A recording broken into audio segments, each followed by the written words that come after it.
minced pork, black beans, and small beans for our dinner.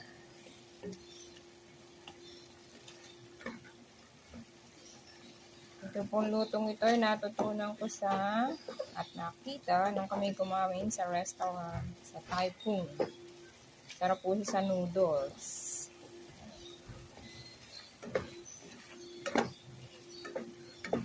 Nilagyan ko din po siya ng chestnut, 2.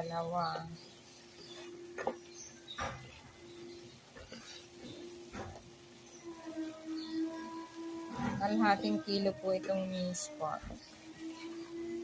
Isang boteng black beans. $3 na